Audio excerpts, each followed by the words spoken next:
We are live. And welcome to episode 32 of the podcast, How Do You Know That with Robert Hollis. We are so glad to have you with us today.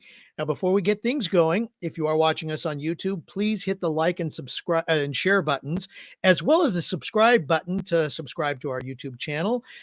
We appreciate that very much. And if you are listening to us elsewhere in the podcast universe, please like and share this with friends and help us spread the word. Also, if you'd like to join our exclusive community, the Inner Circle, you can join us by going to roberthollis.com/join to register. There'll be lots of great exclusive content, and you'll be able to participate in our special breakthrough sessions every Thursday to help you move on to the next level. Today, episode 32 of How Do You Know That? Our topic is how to find your purpose. Now, allow me to introduce our host of today's show. He is an entrepreneurial evangelist renowned for his incredible achievements. He is also known for inspiring countless of individuals around the globe with his unwavering determination and spirit. And he has also helped 67 people as of this date become millionaires. Known as a mentor, GPS to success, and a dear friend, ladies and gentlemen, Robert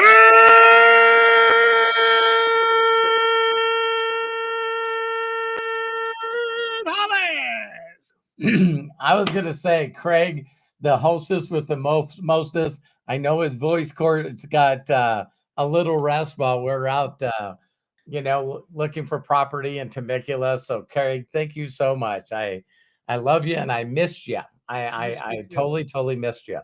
And it was so great to spend time with Matthew and Hannah and our grandkids, Milo and Rue. The corgis. Yeah. Yeah, it was definitely fun. So yeah, this topic, there's I think it's very interesting when we talk about the topic, how to find our purpose.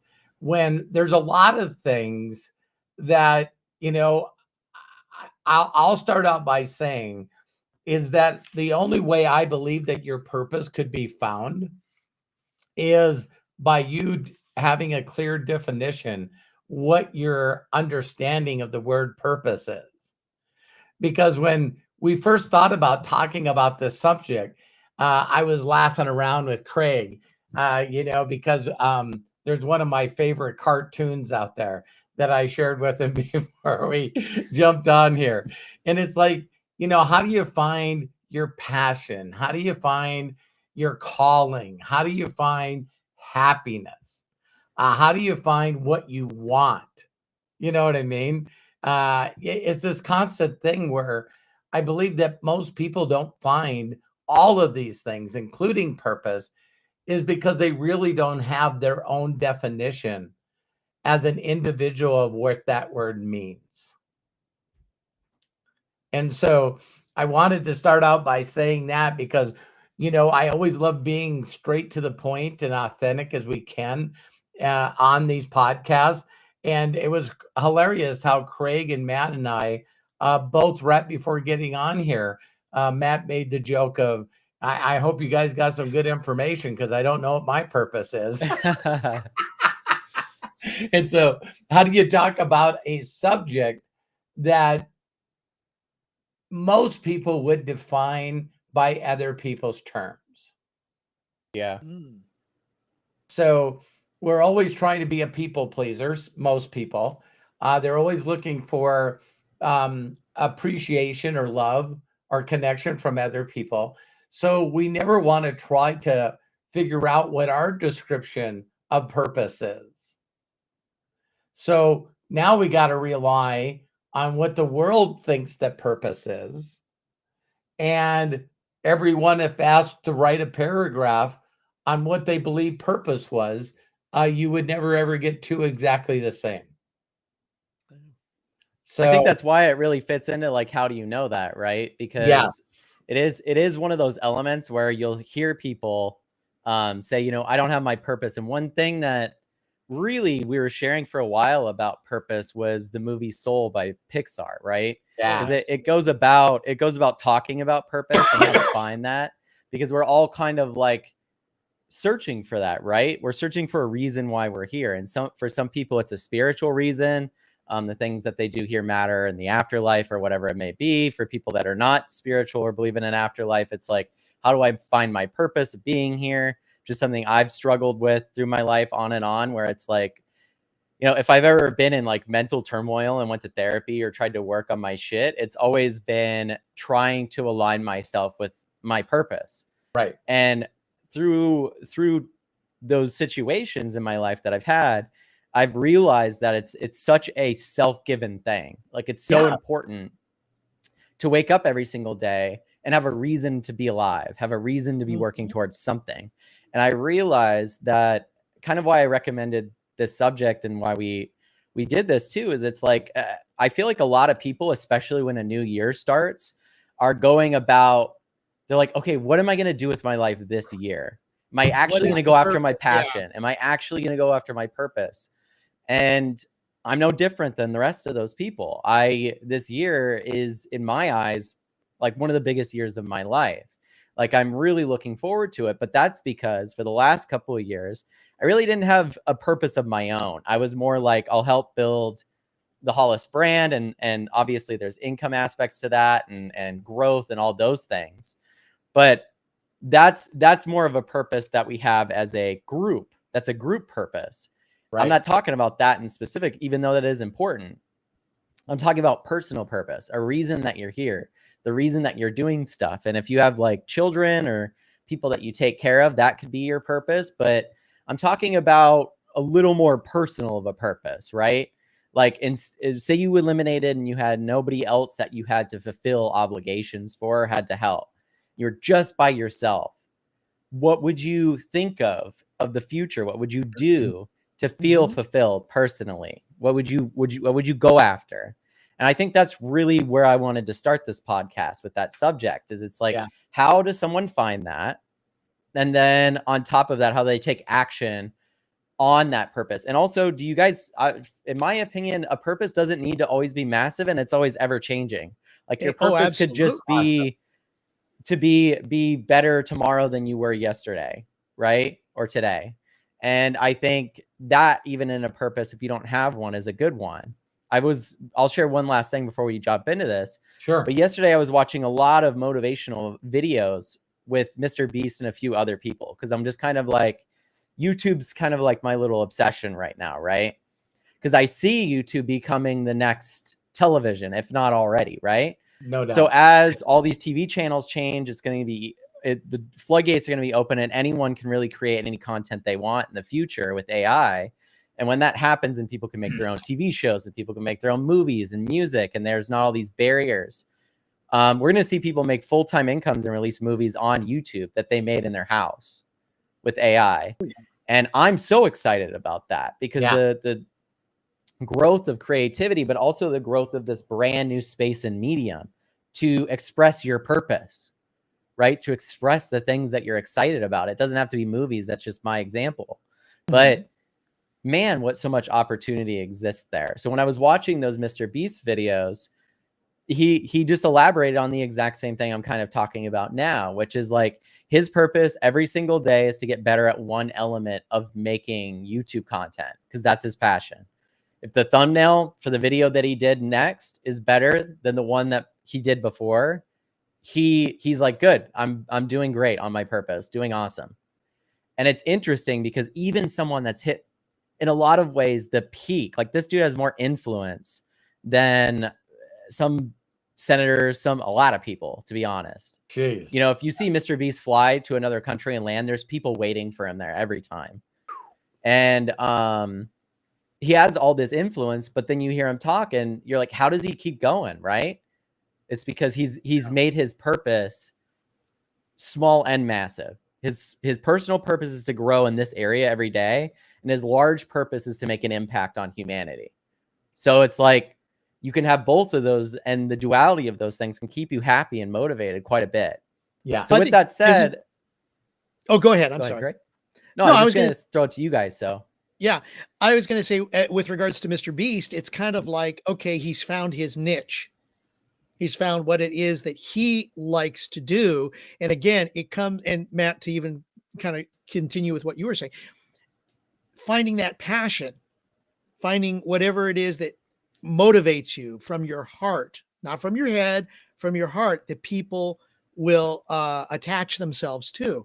Yeah, that's a purpose, because you feel it. I think we had said this on a previous video. It's like when you go to work. I used to say, Robert, where we used to work, because it was so good at that point, I'm not here because I have to be here. I'm here because I want to be here. Right. And the question is, with your purpose, do you want, not have to, want to do it? And is it a passionate enough? And we've talked about passion before.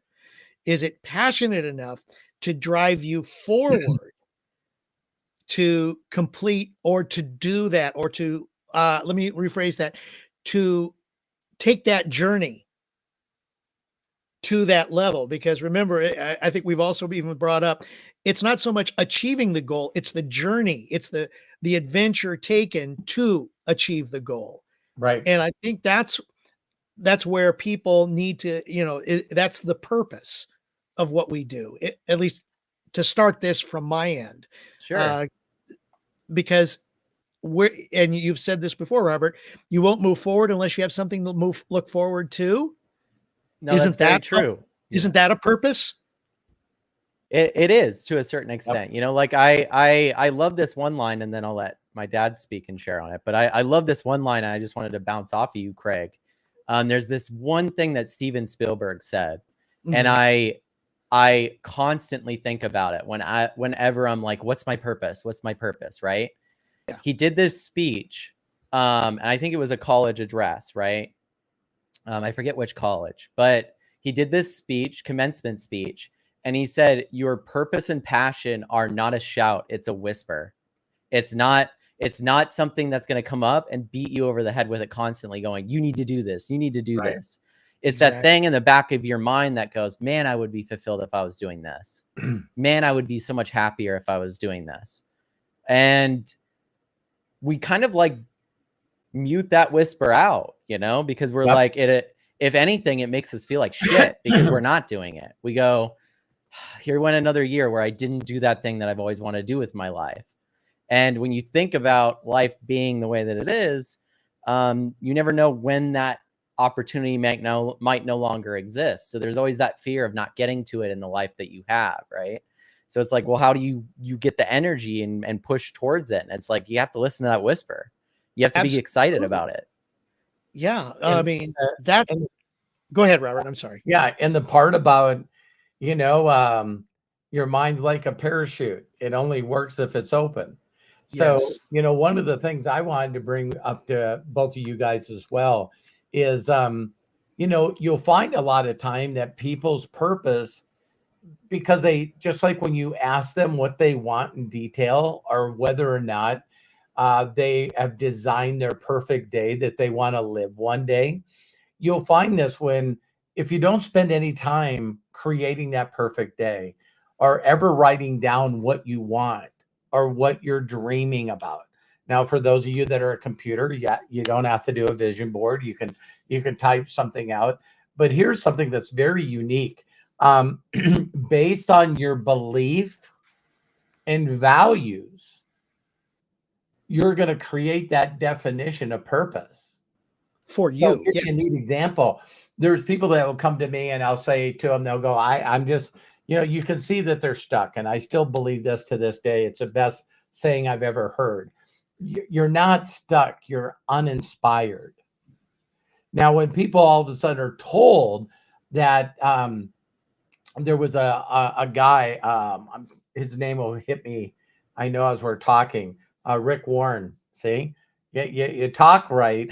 Asking you shall receive. Yeah, it's like, and he wrote a book, The Purpose-Driven Life. Now, I think that a lot of people wouldn't read that book, even though it was translated in 1 million languages and sold everywhere, is because there were so many, he sold so many books. His claim to fame as a pastor was he paid back the church every dollar it ever gave him for everything. So he said that his first obligation for selling the book would be able, because he just believed that the church and the people that donated money got him to a life that allowed him to write the book. When I hear this, right? So if you're a believer, when we know there's 400,000 registered nonprofits in the United States that have a religious connotation behind them, if you read the Bible and ask, see, I think it's pretty interesting that we don't do this. And I was going to ask Craig if he knew anything about that with his values and belief. But if you went to nowadays AI or Google and you just say, what does it say in the Bible that my purpose should be? See, because if you have belief and values, then why wouldn't you go after that? And so the Bible is very clear for those that believe, is that your purpose was put on this earth, created by God to glorify God. What does glorify mean? See, because if your purpose, according to being a Christian, is to do nothing but glorify him, is that through your example? Or is that by you on your own, by yourself, screaming to the top of your lungs, giving glory to God or giving praise to God, right? And so I always find that interesting, because a lot of people don't even know what their beliefs and values are. And I'm sort of challenging you here, is most of our thoughts, most of our values and beliefs, most of our trying to figure out purpose, passion, happiness, joy, love, it is really all based on definitions that were given to us, or a combination of a bunch of different people's beliefs and values that we believe that we sort of took a little bit of this and a little bit of that and a little bit of this, and now we have our own. So it's not hard to understand that you might not feel like you have a purpose if you don't know what the hell you want. Bingo. Bingo. That's in a nutshell, that is it. And so at one time in my life, I really truly believed that my purpose in life was to document that someone that came from a extremely abused, awful childhood, that I was going to be a race car driver. In the midst of all this, my rags to riches story was I can document my past. Now what I want to do is be a professional race car driver. And all of a sudden I got to that place where I see a lot of people are, is they don't know how to ask for help or feel like they shouldn't ask for help. So the next part of my story was, oh, everyone said the same thing. You're a good race car driver, but you're not good enough and haven't been seen enough to get a sponsor to pay for your car. So everyone's going, if only for the people that get a job, it's like, you want the job that pays you 6 figures, but you can't get it without experience. Right. The millennial plight. Yeah, so you're in this, what is it called, a quandary, in this middle spot where you don't must have 5 years job experience. You don't have enough job experience. Yes. You don't have enough job experience to get the good job, but you don't feel like you should start at the bottom. All right. So my deal is I was a good enough race car driver, just didn't have the funds or the sponsors to be able to build the big motors and have the good tires and do enough practice. So I gave away that purpose and said, I'll just be the best damn crew chief. All right. So I have a love for automobiles, really, really good for geeks from the dark forest. If you think that your passion and your purpose is around things that I believe are really not taking care of anybody but you. So I was stuck that I'll never get sponsorship, so I can't be a race car driver. You see what I'm talking about? There was always like something there holding you back from your Right. purpose. But if someone sat down like Alex and he was going to beat me up, and he said, so exactly how many presentations did you do to companies to get a sponsorship? Yeah. 0. Right. like a sponsor that's supposed to give you 1,000 to 100,000 to 1 million, like they're just walking around knocking on people's doors that are wannabe race car drivers, going, "Hey, man, hey, I'd love to sponsor you. You seem to be the next great thing." It's just bizarre, isn't it? So now I got my focus setting on, okay, I'll be a crew chief of a winning car. And a winning driver, and that's where I'm going to get sort of my fit money and fame and fortune. And then I'm in a accident that hurts my knee, that stops me from being a mechanic. But then again, I was listening to somebody else, just to have someone look at me with a coat and say, "Hey, you're never going to be a mechanic again." How fast I could lose my purpose by a person's opinion. And Yeah. get this, I can't tell you the name of that doctor. That's how insignificant it is that I listened to somebody that I looked at as authority and gave them permission to steal my purpose, to steal my dream. Now, that turned out pretty good because it got me led in another path. Well, it's interesting because sometimes you have those bridges in the road, Dad, right? Where it's like, was that really me, or was that what everybody was telling me I should be? Totally. And Yeah. And if you have those certain situations where you excel at things, there's certain things in my own personal life that I excel at that I have no desire to do as a purpose or career, right? Great point. And because of that, even though I excel at them and people would say, "Man, if you did that, you'd be good. You'd be good to go." It's like, yeah, but that whisper though is not going away. Right. You know, like that whisper is telling me this is where I want to be. And I think one of the big things about purpose that changed for me this year, especially hearing you share that stuff too, Dad, is it's like I saw someone, I think Jerome said, "Why not both?" And it was to something else, but I think that's kind of like where my mind made a shift, where I went, why can't I have my, and this is from some of the stuff you've said, Dad, for 2024, but it's like, why can't I have my purpose over here and then something I excel at over here? Yeah. Why can't they be together? Right? Why can't I do multiple things at once? If there's other human beings that are capable of running multiple companies or doing multiple things, it's like, I could do that, you know? Someone's already laid that path and shown that it's possible. And I tell Hannah, my wife, this nowadays. Anytime I'm like stressed out and she's trying to help me or talking to me, I'm like, I'm managing it the way that I need to, because this is the easiest it's ever going to be for me. Mm-hmm. It's never going to be easier. I'll have, in 10 years, I'll have more shit on my plate. I'll be doing more things. And I'm like, no, I need to figure out how to manage. Your confidence will raise with that, though. Oh, yeah. Yeah. Because you have a purpose, you have a goal, a direction to go to. There we go. Right. Yeah. Yeah. No, absolutely. And Craig, I brought up the faith and value thing. You know, the belief and value thing. Being raised Jewish. Mm-hmm. Is there something in the Jewish belief that says this is your purpose? Well, I've always been taught to live life to the fullest. Wow. Okay. That's always been my purpose.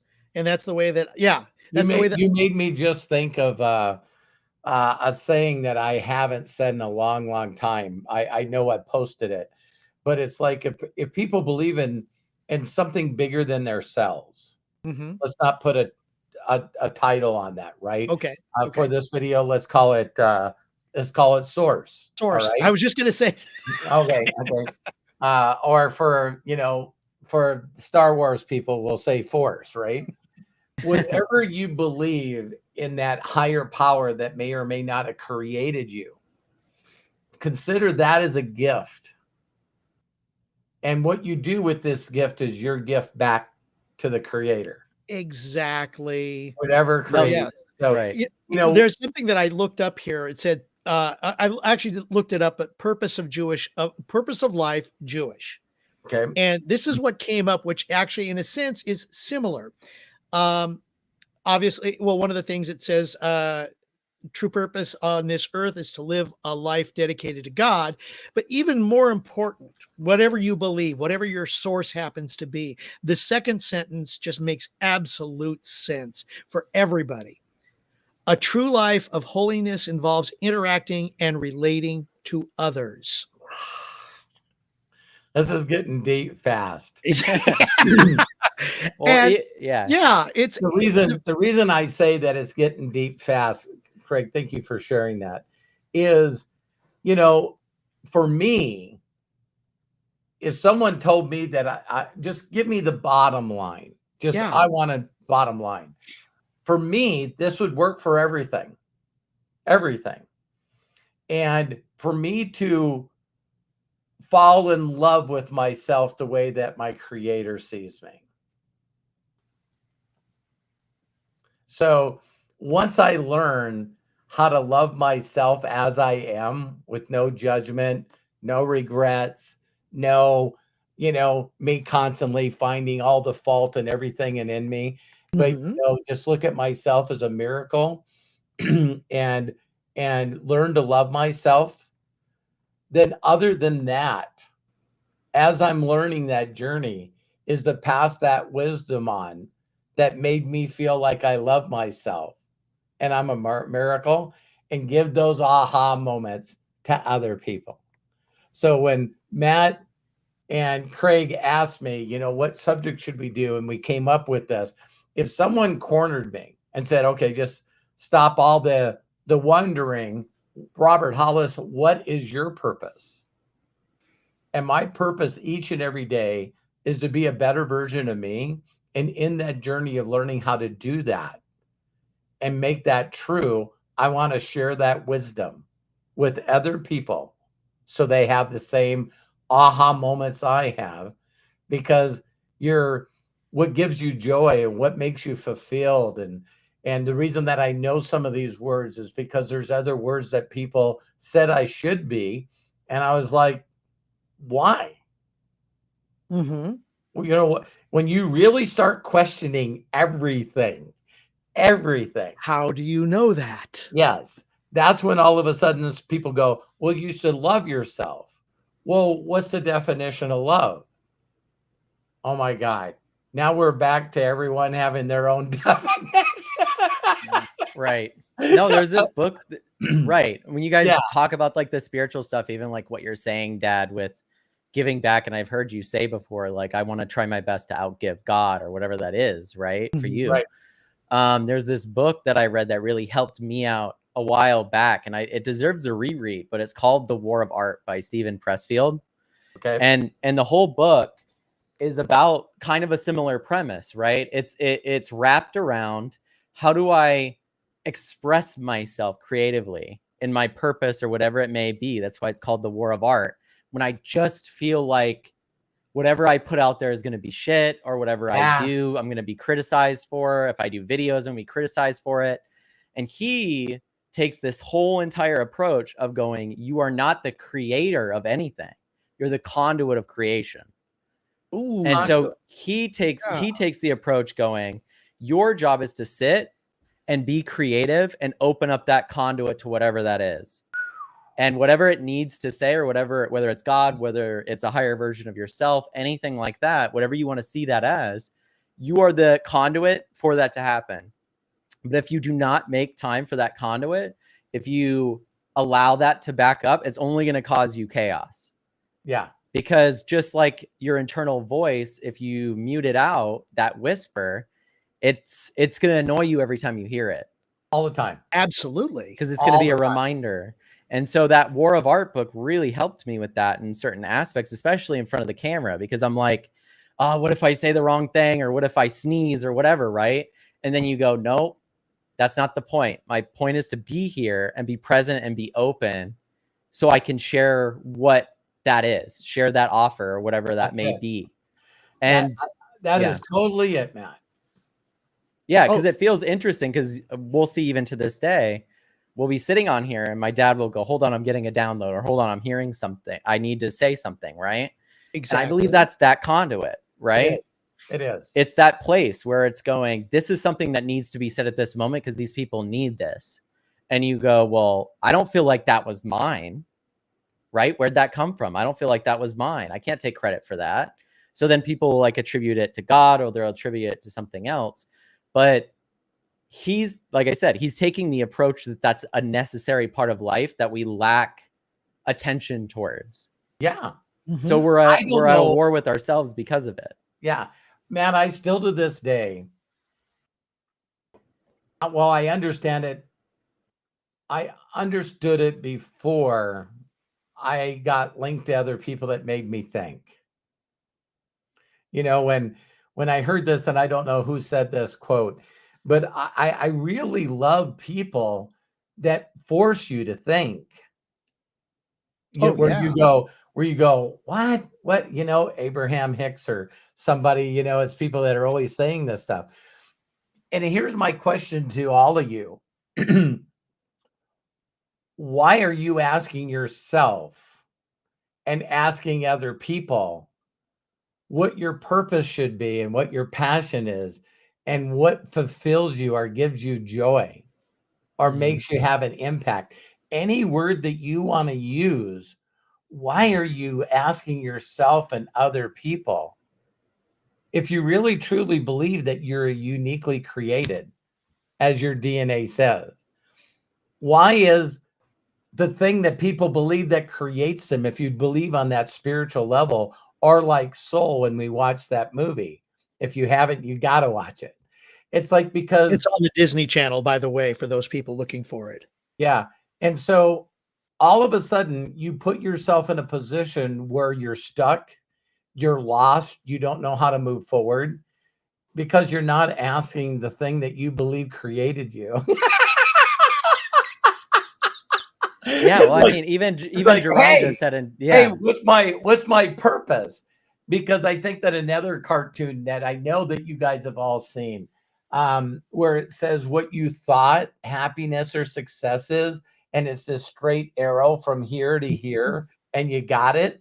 And then the one says how it really is, and it's like, yeah, it's all looks squiggly like lines all and this stuff. you know, shitty scribbling, and you're going through the gutters, and now you go into a mountain, and then a volcano blows up, and then you know it's this craziness that because the opposite of faith, whatever your description of faith is, your opposite thought of faith is you're willing to want to know what the next step is. When in every hero's journey, including the stuff in the Bible, the stories in the Bible that are parables or stories to get you, every person didn't know. Oh, they did not. Right. They didn't know. It says, lean not on your own understanding. So the story that popped in my head, whether you believe this, please listen to it as a parable. But it talked about all the fishermen in the boat trying to get fish, and they couldn't get any. And they were working all night and they couldn't get any. And what's wrong? We're in the wrong place, and da da da da da. And so one of the fishermen asked Jesus what they should do. And he said, just throw the nets on the other side of the boat.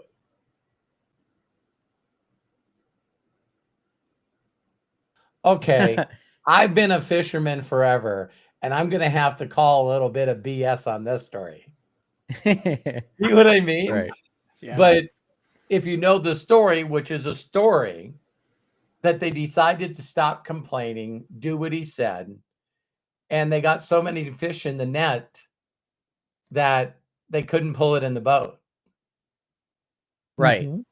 And so my point with that is, the reason I brought up that parable is it showed a drone of a guy, and he was on this narrow it was a man-made bunch of rocks to stop waves from coming into the boat harbor, right? The bay. He was on the very end of it. and it showed him fishing live. And he was throwing the line in the water, nothing there, and no bullshit. Less than 90 degrees this way. The water was dark and light blue water because there was so many fucking fish there.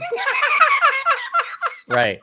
And no, I put all he needed to do was do this and do the same thing. Right. No, like it's interesting because I just pulled up a graphic and put it on screen of the hero's journey. Okay. But if you guys, yes. yeah, if you guys look at this, I'm going to block us for a minute here just so you can see it. Cool. But when you look at the whole entire hero's journey, isn't it interesting? You have the call and then the refusal of the call in the separation part, the beginning of the hero's journey. Yep. Now, why this is so used in fiction and nonfiction and even storytelling in general is because this is the way human beings' lives work most of the time. Got it. So if you're in that call to spot, that's the whisper, and you refuse the call, but you never have a supernatural aid or mentor that shows up to teach you that, you'll just sit in refusal to call forever. But you need to seek out somebody, like my dad says, that could take you on that journey that you need to cross that threshold into the unknown world of your life. And that unknown world of your life, you're going to meet people that are going to be your allies. You're going to meet people that are going to be your enemies. That's there, of course. And then if I zoom this even more, it's called the road of trials for a reason. Wow. Now, when you're in initiation, you're going to hit an ordeal at the bottom. This is normally the valley of despair. Yes.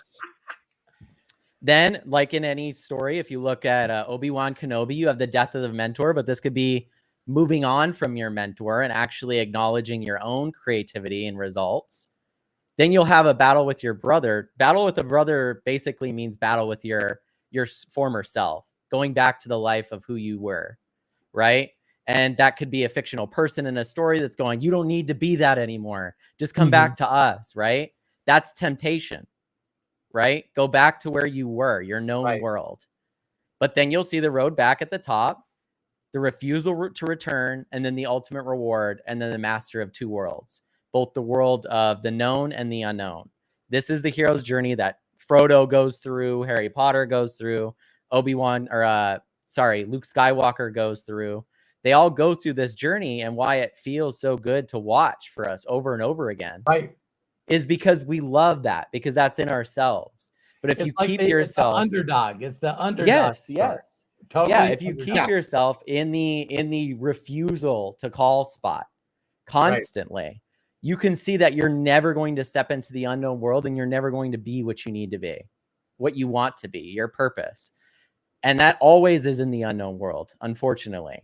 You know, Dad, when you had the accident. Fortunately, I say fortunately, because my mentor changed my reframing on all this stuff. Matt, thank you for sharing that, because it is that valley of despair that instead of learning the basics and mastering the mundane, we would rather look for a shiny ball and listen to people that seem to be enthusiastic, even though they don't know a frickin' thing. So it's easier to not stay in the valley of despair and push through it. It's easier to find someone new that we can get excited about until the truth gets exposed. And then we find out, oh my God, another false idol. That's exactly it. Right. Yeah. The mentor aspect can be good and bad in the hero's journey, right? Yes. Because we've seen stories where there's the refusal to call, and then they finally do the call, but the mentor drags them in a direction that they weren't meant to be in, to the dark side, so to speak. Right? This is how cults work sometimes. The hero's journey fits right into the cult aspect. Yeah. Right. So there's certain cults that use this, right? Because it's like they have this term, it's brother in here, but it's also in some other hero's journeys called the second father. And this is the person that's supposed to teach you more about who you are. Your first father is the person to teach you how to live. Second one's to teach you more about who you are as a person. And that's the person you have to seek out. That may be my dad, or it may be someone else in the aspect that you want. But the only way you can find the second father is you got to be willing to say you don't know. what you need to know. It's and that you can't do it by yourself. That's the thing, is when Gandalf shows up in Lord of the Rings, you know, it's there for a reason. He needs to guide Frodo and them and everything like that. So and that's where people really don't understand the whole concept of humility. It's a stripping of a person's identity to such an extent that they give up. And the phrase is, when the student's ready, the teacher appears. Yeah. It's because the only way that we can find the next part of our journey is when we're willing to say that we don't know what the next part is. Yeah. And so people don't like the unknown. They don't like the unknown. They don't like the valley of despair. They don't like. So they keep in separation from self. Right. Yeah. And that's the part in that hero's journey. Yeah. It's a matter of opening up your box and allowing things to come in that are keeping you stuck, or looking outside the box because you are in that box and you're stuck. Yeah. So, like, how different of a story would Star Wars be if Luke Skywalker got that separation spot? And when the Help Me Obi-Wan Kenobi showed up, he just went, nah, thanks, I'm good. Yep. Just stay here. You know, the Empire would win. Listen, Obi-Wan, I've already got a couple of books that I read once, and you know, and I'm good. I talked to Jim Joe Bob, you know, that's in this other marketing company, and you know, that's why I did that video. Where's the evidence? I'm just, and you know, the documentation. Matt has watched me change in the last couple of years, because man, I'll even change my speech right here. I don't want to have a pet peeve. I don't want to have something that pulls me out of that connection that Matt talked about. Mm-hmm. Because that's just a distraction. So the things that used to upset me is the things that I have to learn. And the things that used to bother me is, because me, it's black and white. I've already been to part of the hero's journey. I haven't finished my what my purpose is. But in the deal of doing that, I found people that I thought were the teacher at the time, and then found out that that was not my journey. Mm-hmm. That's part of the purpose, if you ask me. But the time that I spent with them was the time that I needed to spend with them to realize that that is no longer a distraction.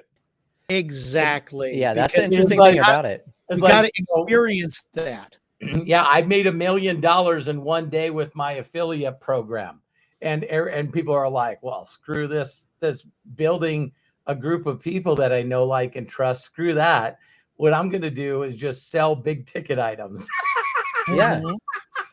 And it's crazy for me to watch people go down that, or what I used to share with Matt all the time, and Craig, is when I see people struggling so bad, and yet they would rather do a bunch of things from a bunch of different people instead of listening to me. Right. And there's the documentation beats conversation. Right. And now in the last 2 years, I'm going, I am not in control of their journey. And unfortunately, I got to watch people replicate the same mistake over and over and over and over and over again, because they just refuse to learn the fucking lesson. Yeah. So there's just enough in the rest of their life for comfort and complacency that they treat their purpose as a hobby. It's like Matt's telling every one of you, there's this whisper that you get. Mm-hmm. And if you're not willing to put time into that whisper on a day-to-day basis, you're never going to see the miracles that can happen in your life. Yeah. What drives you? What is, yeah. You're never going to see the signs. You're never going to, you know, Obi-Wans will show up in your life, and Yodas will show up in your life. And you're like, He's talking about, connecting with people and making them feel good. I'd rather run an ad and slam people for a high ticket item. Build your house on, weak sand. And when you keep starting over, because you want leverage of other people's help, but you don't give a shit about people. Yeah, you don't want, it's definitely like, that's, yeah, using people as a tool is definitely, that only lasts you so long. Like I think that's, if you see any large community or any big impact, it's always done by multiple people. And that's what part of the hero's journey is about. It's not about doing that circle once. That circle happens multiple times through your life in many different areas. Yeah, man. Yeah. I've seen, haven't you guys thought that this was very weird? And I'll just throw this out here. And it's the opposite of your purpose.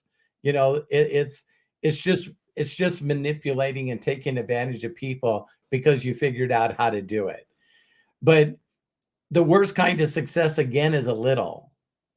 Yeah. And so I'll never forget, I met this guy in Vegas, and I asked him what he did. And he said it with proudness on his face. He goes, I sell nutrition products to elderly people. And I went, what? And he goes, listen, I got call centers with 300-400 people in them. And we call elderly people and tell them it's $9.95 with a money back guarantee. And when they give us our credit card information, we charge them $995. Ooh. And we send them the product that literally cost us nothing.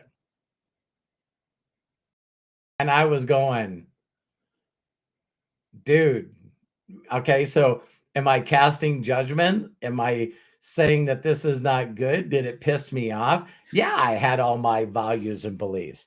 And 3 years later, one of my dear friends bought his home on the ocean in Laguna Beach because it got taken away from him and he ended up spending time in prison.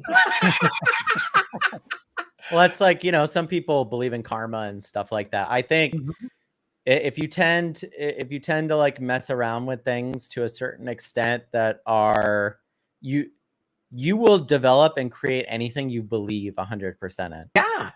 Good or bad. Yeah. And I think it's interesting that that's the way the world works. I wish there was some form of karma system that took care of the bad people and lifted up the good people, but I don't think, in my opinion, that exists. Like, I haven't seen that. I think more so what it is that the loudest person and the most confident person in the room is the person. And we were just, when I was traveling with my family, we watched the new Dave Chappelle special, The Dreamer, on Netflix. And regardless of what you think of his beliefs or his comedy style or anything, there's this last segment that he does at the end of it, because he did the stand-up special in the same spot he did his first stand-up special. And the whole thing's called The Dreamer. And he talks about how it's so important to live in your dream constantly. And when we walk past people or enter a room with someone that is living in their dream, it. And he said the interesting thing about people is they keep hearing you need to live your dream. And they think that means I need to live it all the time. You're wrong. He's like, I've been in rooms with some of the most powerful dreamers you've ever seen. Barack Obama, some of these people have accomplished big things, right? And he said the importance is to be confident enough when you're in your own dream to accomplish it, but humble enough that when you're in someone else's to step aside and support them. And all of us just want to be in our own dreams so bad that we're unwilling to support people that then would support us in our own dreams. We so badly want it for ourselves. And like Dad, like you're talking about, it's like, if you just learn how to connect with people and go, hey, what's your dream? How can I help you accomplish that? You'd be so surprised how fast you'd build a community of people that want to support you in doing what you want to do. Your dream. Help enough people get what they want, you will get what you want. Right. And it just struck me because we live in a society where it really is that way. People really do go, I want to live my dream every single day. And there's even people, like I said, believe it so much that they're willing to take advantage of anyone to get there. And it works. right? It works. And you go, where's karma going to take this person out? Where is it? And it's like, dude, their dreams are more powerful than the people that are dreaming against them. You're not going to beat them. That's just how the world works. And so and I think that when someone loses their way, like my second mentor, when he loses his way and I stepped away from it, it really blew my mind that I just was patient. I would immediately found on something that I could be excited about, which is always the same thing. Look what I've been able to create. I want to show you how to create it. You know, I've learned a little bit in the slope of enlightenment. There it is. You know, and so in the slope of enlightenment is when I realized, you know, maybe I could do this without my mentor. Maybe it's time. Death of a mentor. That right. I take all the knowledge and wisdom that he gave me, use the good stuff, get rid of the stuff that made me want to leave him and made me leave him, then everything would be okay.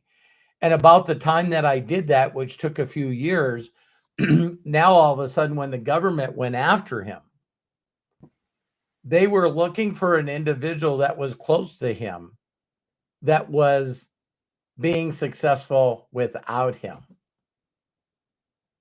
And everybody said, Robert.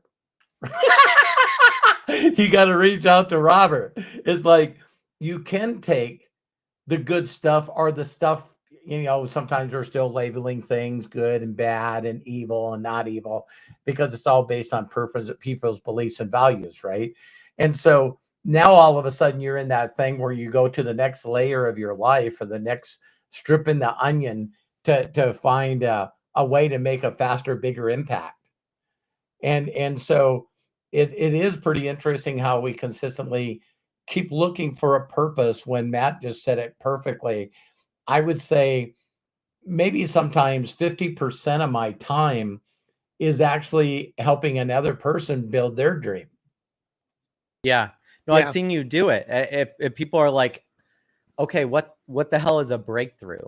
Right? Like, that, honestly, if I had to describe like what I've seen you do, Dad, I'd say that the breakthrough is simply that, helping people figure out exactly what that is. And then, you know, helping them pinpoint the vehicle to help them get there, the direction to help them get there. The things that they believe 1000% are things that are stopping them, to help them reframe those things.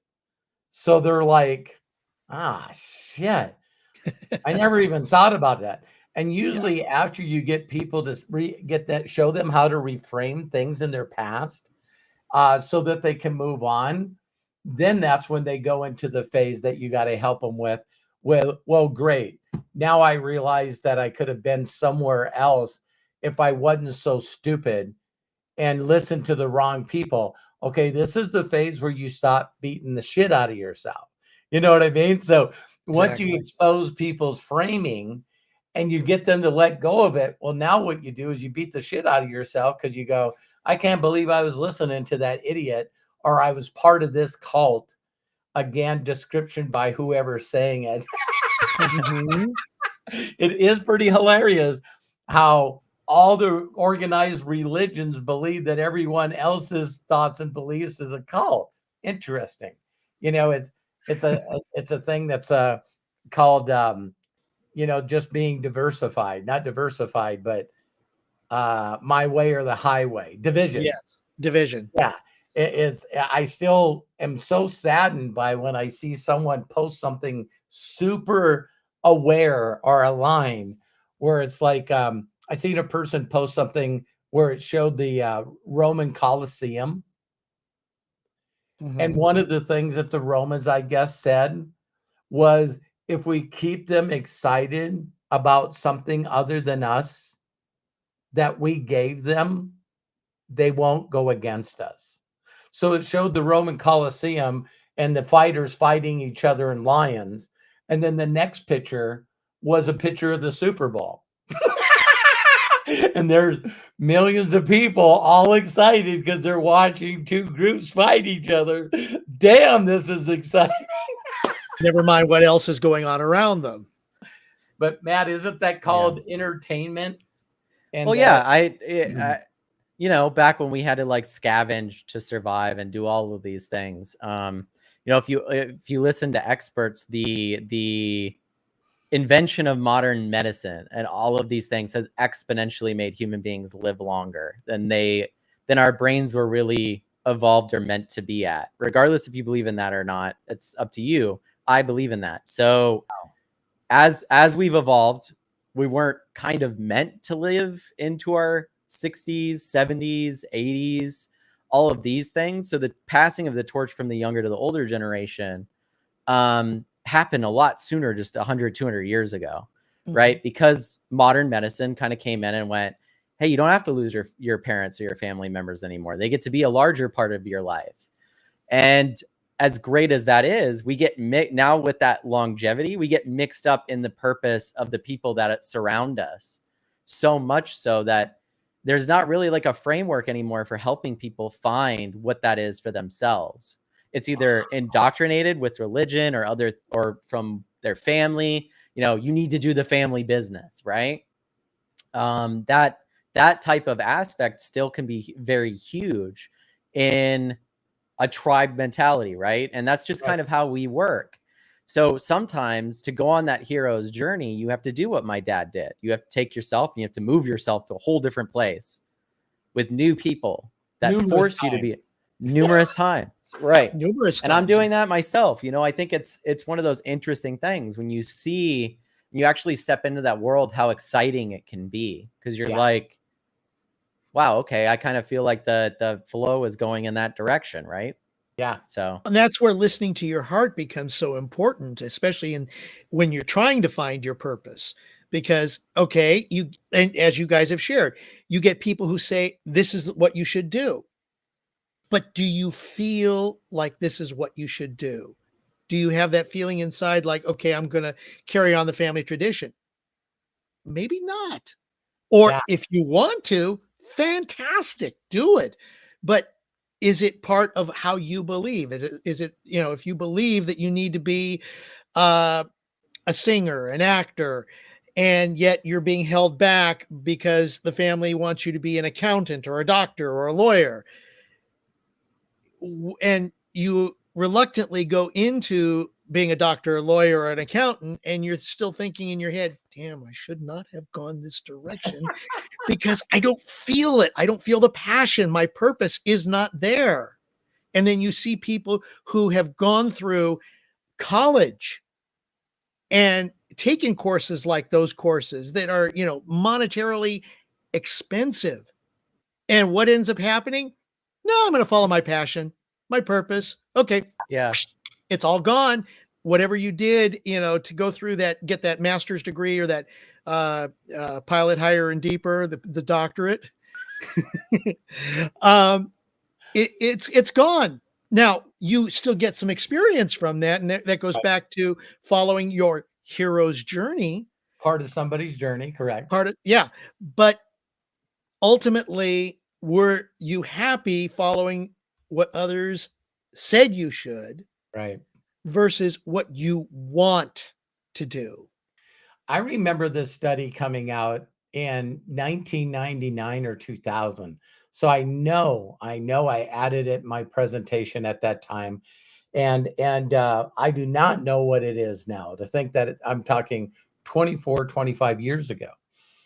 And they were saying that it was just a saying that changed from the end of the 90s to the end of the 80s. And so the end of the 80s said that the chances of you using the degree that you paid for and put on your wall is a very high possibility that at the end of the 90s that you were doing something other than what you were college educated to be. And that was a big thing that we used to talk about in the 80s, right? Then the 90s, in the 90s, then when 2000 hit, there was a study that came out and said that they were interviewing people that retired And they were blown away that people had an average of 7 career changes. Yes. I remember seeing that. No, I asked GP. Yeah. 7 totally different career changes. And I'm going like, boy, if that's not the definition of what we're talking about here, nothing is. It's like, listen, my dad was an accountant. It was, you know, when I hear things happen with technology and that industry just no longer is there. You know what I mean? So that I think I shared on one of the videos where someone called out Gary V in an airport, Gary Vaynerchuk, and said, you know, called him out, and he walked up to him and he goes, "You're a so-and-so," was calling him all kinds of words because he was a promoter of AI. And this guy says, AI is just going to steal everyone's job. And Gary V said to the guy, the only reason that you're excited and upset now is because you're worried about your job. And he goes, what do you mean? And he goes, well, 80% of the people that used to work in America worked on a farm or a ranch. And then someone invented a tractor. And when they started making tractors and machinery that could do the same thing as 20 people did, you no longer need cotton pickers. Right. A giant tractor pulling a combine takes hundreds of people's jobs. And he said, but you wasn't upset then. And now you go on Google and you don't have yellow pages. What about the people that made yellow pages? What about the people that had jobs selling yellow page advertisements? And I look at the newspaper industry as similar. Comes out and said, we don't need phone books anymore. It's like you wouldn't pissed off about their jobs. You just now see it going after your job. I look at the newspaper industry as being similar because classified ads. Oh my God. You know, newspapers used to be thick. I mean, the Sunday paper, I mean, you could wrap yourself up in a newspaper blanket with them. Now you can barely make a t-shirt out of it. Frank, that started sounding like a little bit of experience there. I would never thought about the blanket and the shirt. Right. No, but what you guys are talking about too is like, I'm pulling it up with GPT right now, but the sunken cost fallacy. It's this idea, and you can Google it. I'll put it on screen here in a second, but the sunken cost fallacy is this idea that if, as a human being, if you've invested time, energy, and money into something, the longer you've done that, the harder it is to leave it. The harder it is because you've committed so much that instead of looking forward, you just turn around and look back and go, I put way too much work into this to give it up. Yep. So imagine then the sunken cost fallacy, you have it, but the inevitability of you losing that is going to happen. Yeah. Kodak. Right. So then you sit in and you go, well, maybe we won't change. Maybe we won't pivot. I don't want it to change from where it is. We've already invested too much in photography and where we are. So we're just going to keep with that. That's why it's called the Dolby Theater now and not the Kodak Theater. Exactly. I Dolby makes great audio products. I do all my searches with Netscape Navigator, and I'm going to use Outlook Express for my email, and that I'm not changing.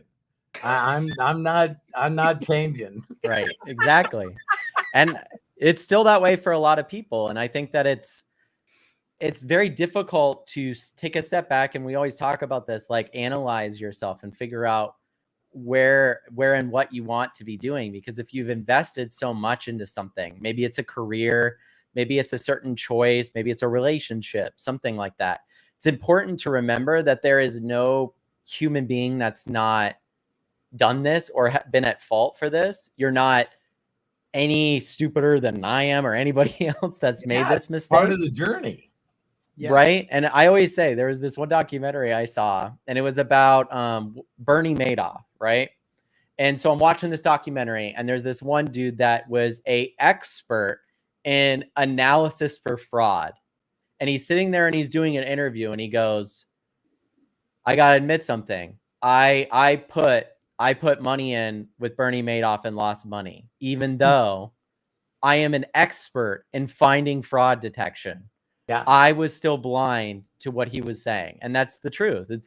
It's hard for us to realize when we've went in a direction too long, right? And so we get stuck in it. I heard this statement, Matt. You can put that up because it's so Yeah, I'm true. pulling it up right now. That's where you sort of look at no regrets, like the video I did today. And you sort of ask yourself, as I tell people all the time, there's not a person, see, this is confidence talking, ego talking. This is at the age of 22, 23, where everyone knew that I had the gold certificate, like the gold ticket for the master automotive technician. And so there was so many people telling me how good I was, that if I wouldn't have got hurt, there's not a person in the world that I believe that could have recruited me into anything. And so 100% my purpose was to help a driver win multiple world championships as being a crew chief. That was what I was going to do. So I do understand if people don't understand sorting, because if you would have run into me before I got hurt and went through 2 knee surgeries and now have nothing, with no electricity, sitting in a dark apartment by myself, that made me a little open-minded. Yeah. And only when I was humbled and open-minded to really believing that, that statement, you can't use the same mind that got you in this situation to get you out of it. I pray, and I tell people all the time, I hope that you don't have everything stripped of you, your whole identity, who you are, the people that you love, you're all by yourself. I hope that you don't have to get to that place before you allow someone to share with you what their purpose is.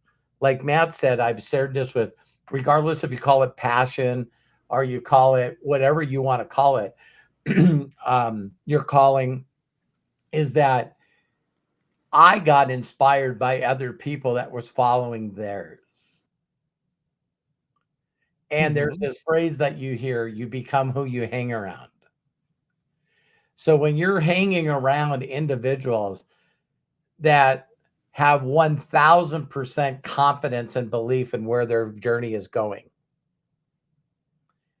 it's easy to be around those people and see how fast that they say no to virtually everything other than what they know they're called to do.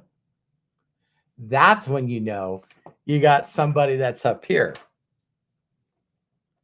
I seen a small video with Alex today, and he said this guy was looks like he was doing similar to what we do in the inner circle with breakthroughs. So if you're not part of that, you should be. And one of the things is he was telling this guy that he knew what he was called to do. And he says, because it gives him so much joy and energy, that he kept running across these businesses because he had money that he could afford to buy. And he says, it's so interesting to buy businesses knowing that you're not going to have anything to do with them, but profit on them. He said, now that I have 77 brick and mortar places that I earn money from, that I've never set my frickin' foot in.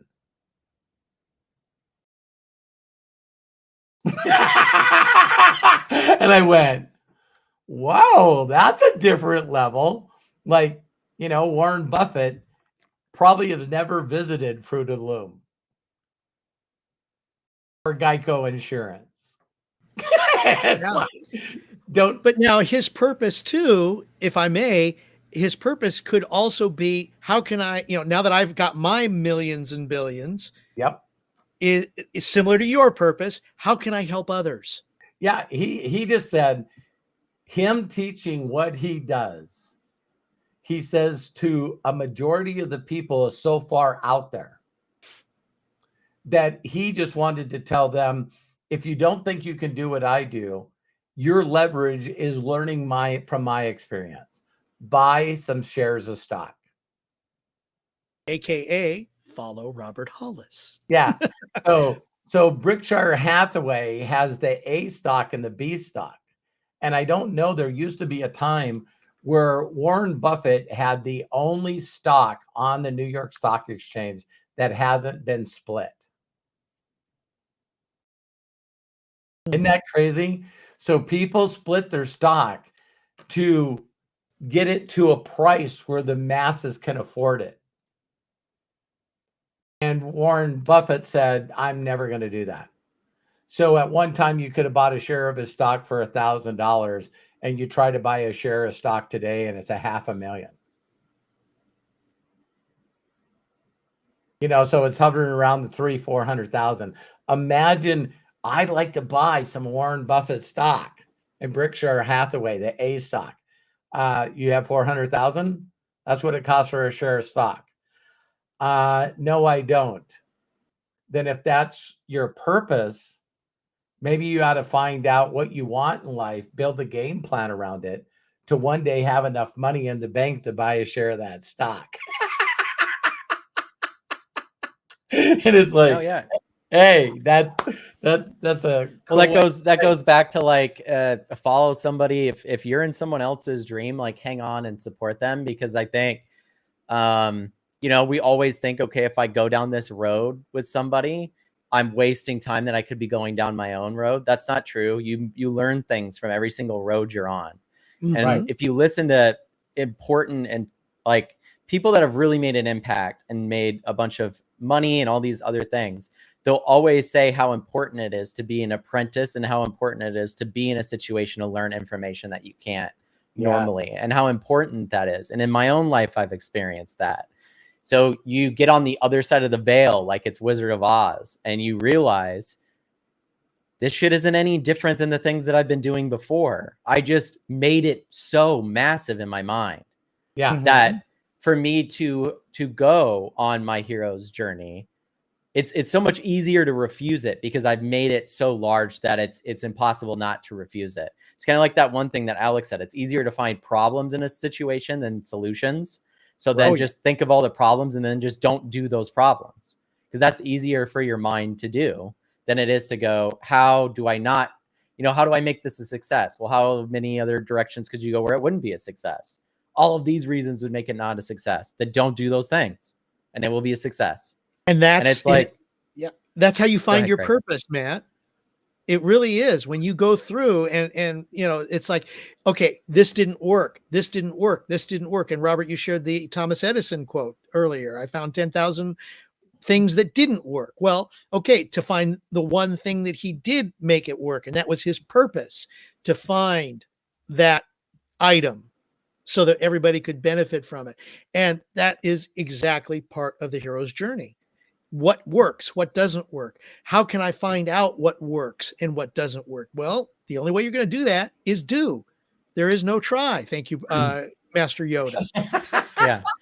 And if you're stuck in that refusal spot, then obviously you look into sunken cost fallacy. There's an aspect of you that's going, I've invested too much in this area, even though it might not be an area that you really want to be doing anymore. And that's okay. When you said earlier that people change careers through their lives, that's so the truth. We're not meant, this whole thing that's sold to you that you're supposed to pick something at 18 and then do that for the rest of your life is bullshit. Oh, wow. Totally. And if that was, say, computer science, like I wanted to be a programmer all my life and program things, the next 10 years are not looking very good for you. You know what I mean? Because after a certain point, we won't need those programmers anymore. So then you're going to have to go, similar to what people were saying about the degrees. There's a large amount of Gen Z and millennial, well, not millennials, we're like older now, but there's a lot of Gen Z right now in college and younger that are doing degrees that they're aware of will not exist, and they're dropping out because they're going, man, in 5 years, this won't even exist. Like, they're selling this to me, a dream to me, for hundreds of thousands of dollars that they're fully aware of won't exist. Yeah. They just want your money, right? And that's why it costs so much. It's interesting because if you look at like, if you were going to go apply for a job there's so many jobs out there that require a bachelor's degree. And you go, a bachelor's degree in what? Anything. Just prove that you spent the money and you went. I don't care if it's in psychology. I don't care if it's in liberal arts. I don't care, as long as you've shown that you bought the ticket, right? Because you're not allowed on the ride unless if you bought the ticket. Yeah. And so to go through the system, you have to buy the ticket. Oh shit, but I want to. Well, buy the ticket. I don't want to buy the ticket. Okay, I guess you're not going on the ride. Good luck. Gonna have to go find a new ride then. And then everyone's going, none of these people are getting on the ride anymore. Our amusement park's gonna shut down. It's like, dude, someone built a better one, and it's called social media. Me and Mom watched this this new show that Sylvester Stallone is on, you know, and he's sort of like an old gangster that they're trying to get rid of, so they moved him to Oklahoma or Texas or something. And so he's trying to use all this old school stuff, you know, before he got locked up in the prison for 50 years. You know what I mean? And so he's out trying to do this old stuff. And what I love so much about the show is not that the mob mentality still works, is that he still brings back these things that he learned 50 years ago. And he's going, so he said, so how can you intimidate and get people to do what you want them to do if you don't know what's important to them? And the guy goes, well, how do you find out what's important to them? You got to spend time with them. And it's like, well, wait a minute. This is an enemy. And he would look at 3 or 4 people like, he goes, this is all new stuff to you guys? And they're like, yeah, we don't. He says, have you ever heard that, you know, you keep your friends close and your enemies closer? And one of the young kids that was working at the weed shop was going, that's the stupidest fucking shit I've ever heard. It's like, why would I want the inconvenience of that? Like, you know, it's like, why would I want to build a relationship? And he's going, because if you don't have a common respect for each other, then you're going to constantly be trying to take each other's stuff. Yeah. And the guy, you can see these kids that are working at this weed shop are like, what? So there is a part where he's talking to this kid and he says, so if you could do anything, what could you do? And he says, my mom and dad's always wanted me to go to college. And he goes, what do you think about college? And he goes, I think college is amazing. And the kid goes, really? Yeah, Melody put Tulsa King. And he goes, really? And he says, yeah, they make amazing freaking employees. So if you can find someone with a college degree, get this. They showed up every day when they're supposed to show up. They did what you told them to do. And then you tested to see if they knew it, and they know it. He goes, every one of us needs employees. So having a degree shows that you can complete a task. And we have a lot of businesses. Not everyone can be an entrepreneur. And I just went, holy crap, you know, so you hear some of this awareness stuff, which I know that some people will watch this video, and I believe 100% of my heart that if you felt like you were called to be an academic and then turn into a teacher or a professor, I still believe that that profession is the most underpaid profession on the planet. Oh God, absolutely. Yeah. Because if there was some way that a freaking government could incentivize people that want to dedicate their life to teaching people a skill, and people never get around or don't have the personality to be an entrepreneur, and they excel at skills that a job takes, man, there's no way that the whole world's going to be entrepreneurs. No way. So I just want to tell people that if you got the whisper that education is the right step, then you got to take that lesson and see if that's the way it ends up. So the Steven Spielbergs and some of the best directors out there started on that path. And then there was a lot of entrepreneurs that started on that path. But you never really hear of them just saying, no, I'm not interested in school. That's pretty interesting, isn't it?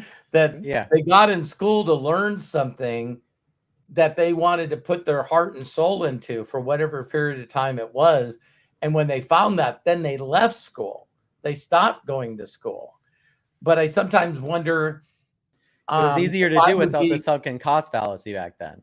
Right. Because if you stepped away from school, it costed you like barely anything. Now you step away from school, you just wasted 80 grand and probably the next 30 years of paying it off of your life. So it's you're really locked down now to trying to follow that path and not giving up. And your whole the people that surround you are telling you that you're an idiot if you gave up on that. Well, go ahead. My girlfriend. No, go ahead. She said she literally went to school, got a chemistry degree, and she had a very good job at a very big drug company. And she's a teacher. Because even though she liked it at that time when she got her degree, and she was very good at what she was doing as working in this pharmaceutical company, she loves being a teacher. Yeah. This is where her purpose is. This is where her passion is. And, that's again, at that particular time, that was her passion, her purpose. Yeah. But Matt goes to you saying that, changing jobs 7 times in your career or your lifetime, or, on average. What is wrong with following the heart? Because that is where your purpose is. And it could be that is what you're going to do today. What about tomorrow? Who knows? Isn't it interesting? Like when you look back in the past, it's like, and you've shared this, I know, Dad, but it's like if you go to a wood shop and the person there that owns the wood shop probably apprenticed at another wood shop when he was younger and learned how to do it enough. Then he could start his own shop. And today there's very rare do people actually step out and put themselves in front of someone doing it.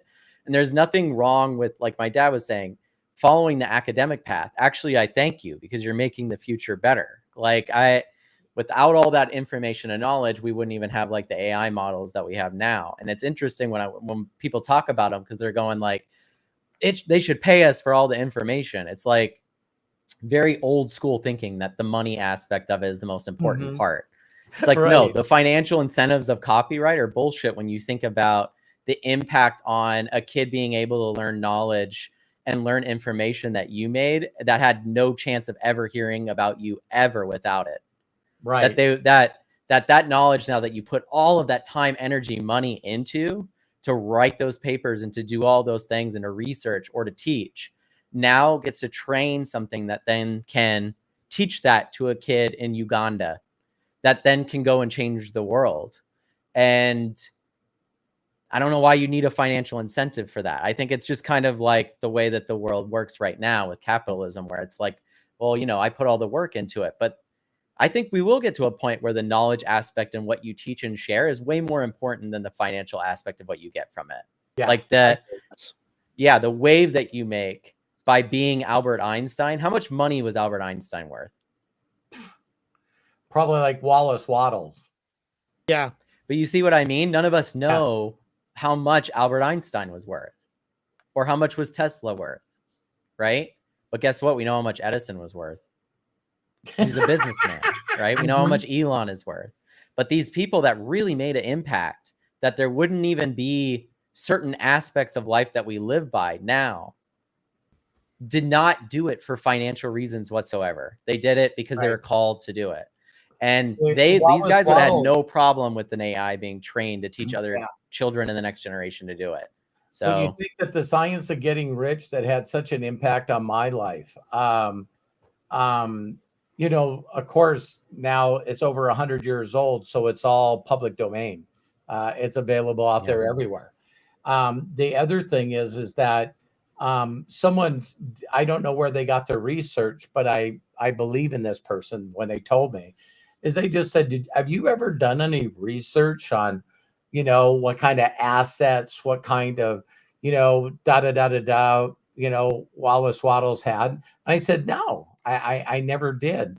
And they go, he died broke and homeless. Mm-hmm.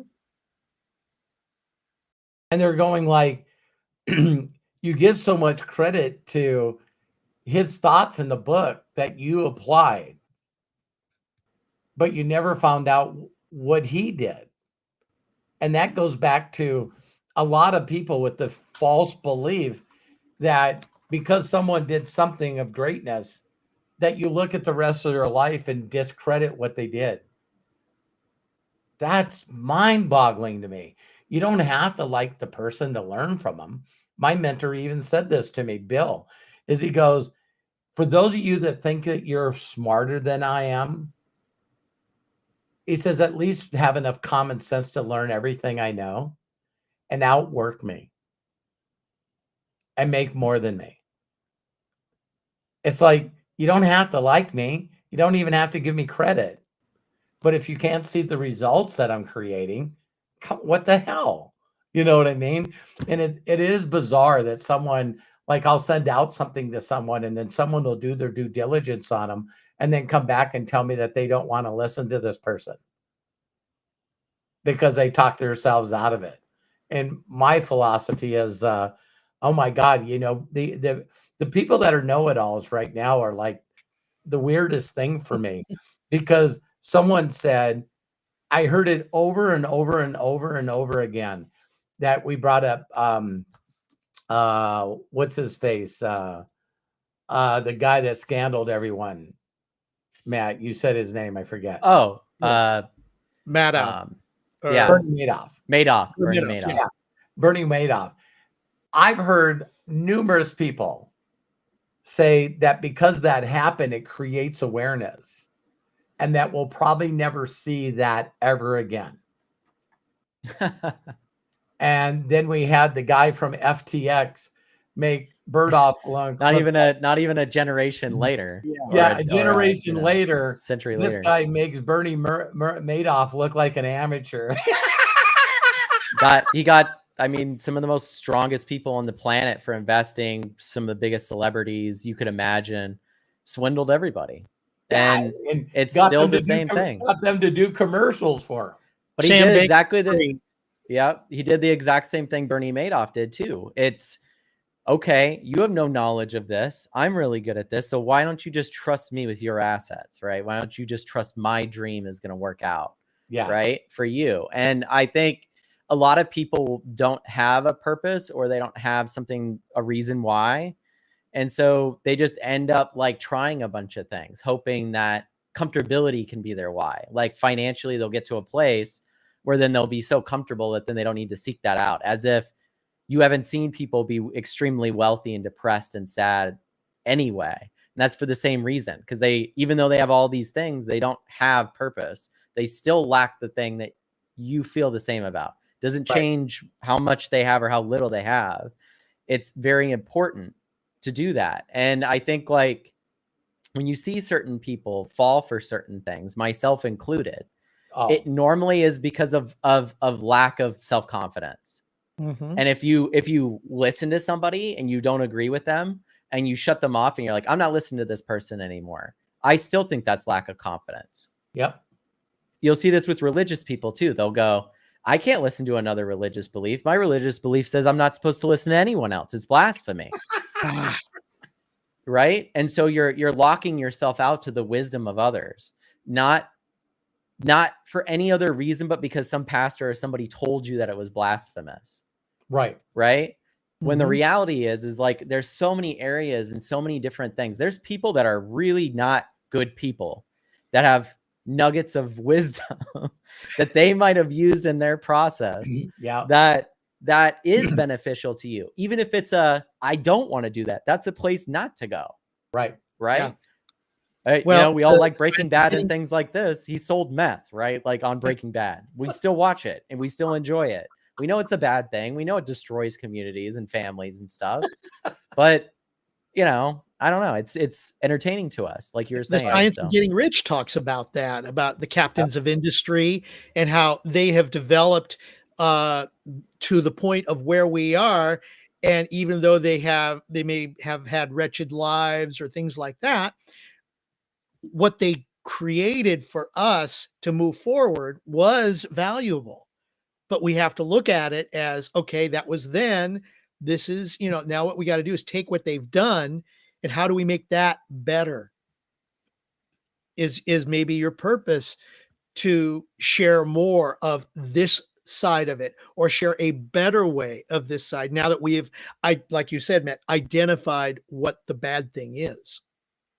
right. Yeah, no, I know. I mean, I'm watching, like, it's funny because CES even just happened, right? And so I'm watching all of these TVs that now you don't connect the cables to the TV. You connect the cables to a box in another room that then sends the signal to the TV. The TV doesn't have any cords connected to it. Yeah.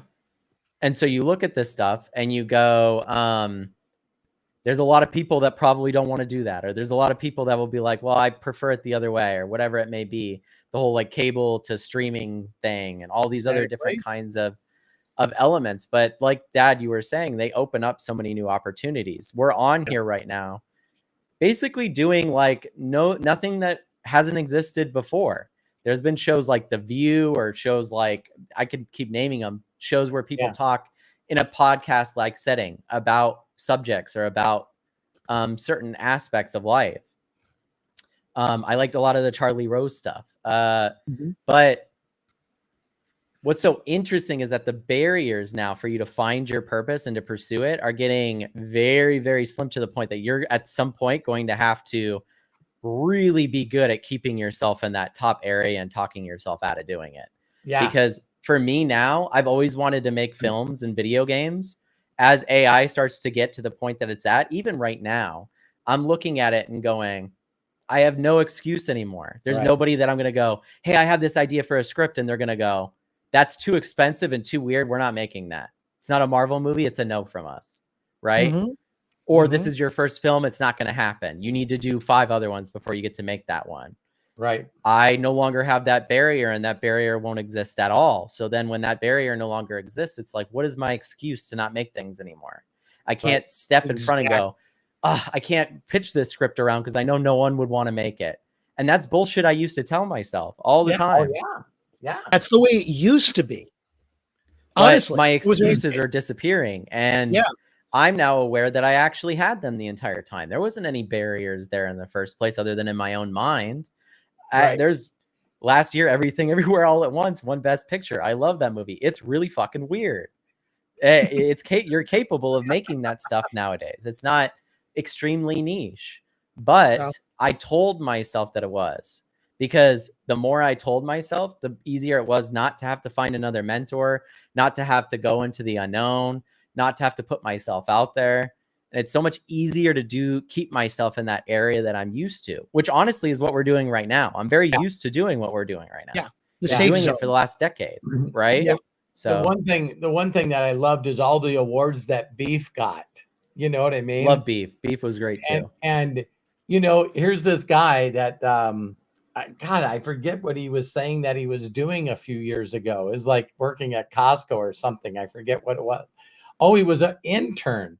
He was the intern working for the Today Show. Yeah.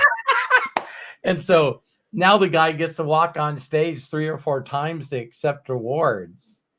And he said, if you guys understand, during the pandemic, that me and a few other guys that wanted to write this movie worked with each other on Zoom and created this script. Yep. And he said, so the whole thing was none of us have enough time or money to do it. And then COVID happened. And so we did it. Now we had a problem. The script is finished. Yep. Now it's got to be sold. Yeah. And then he went on to thank everyone. You know what I mean? Which A24 or whatever was a big component of that. But he was like, you know, Asian kids coming up with an Asian movie with Asian actors and actresses. It's like you're like going, no, wait a minute. This can't win awards in America. And I still think to this day is the people that don't get the memo. You know, Right. the No, Exactly. ignorance on fire people. Yeah, the Look how much of barriers the really are Asian breaking down. films have So come out nowadays because of somebody actually saying, "Okay, you know what? Let's just do it." yeah, and they're excellent too. The last 2 Oscar winners have been them. Yeah, Both Parasite Parasite and Everything Everywhere All at Once. Yeah, Although, exactly. yeah. So it's I think it's really hard to a certain point as technology grows, because we're on that exponential curve now. We're no longer on just an upswing, it's exponential. Like the things that will happen. If I brought up CES and I saw Melody say there was so much exciting stuff. If any of you guys haven't watched any like quick, like even if it's The Verge or some quick YouTube video on the shit that's at CES, try to find something that AI is not in. Oh my God. It's in your pillow. It's in your fridge. It's in your, and get this, it's all to benefit you. So there is a pillow that was an AI pillow at CES that learns when you're in good REM sleep and not, and figures out the right amount of to pressure? be at, to make a pressure, to make sure that you have the most perfect sleep you can. Oh my gosh. See, you just reminded me, Matt. And it's an algorithm. It's learning. Yeah. And it's a pillow algorithm. You just reminded me of an old Disneyland ride. Like Tomorrowland, right? Yeah, it was the Carousel of Progress. Right. There's a great big beautiful tomorrow for anybody who remembers that. But at one point during the attraction, you hear one of the whoever the lead character is say that down the road the computer will, or an artificial intelligence like being, not necessarily those words, but it was implied, will make life so much easier for us so that we can do other things. Yeah. Yeah. And that was like at the very end of the attraction, because it showed you going from, I think the attraction went from the 1950s up to the 1980s. And then of course it came down, but the whole point of it was that the computer will be the new, foreseeable future, and how easier it will make us. Okay, yes, there are the drawbacks, but look at where we are with the AI stuff. And that is, in a sense, what at least I believe that was saying is, here we are now where with AI, it's making so many of the jobs easier to do so that we can have more time to do other things, to be more creative. Yeah, like we've been growing exponentially, and that's gonna increase even more this year, but with the YouTube stuff and then the other things that we've been doing, and I'm putting less work into it now than I ever have.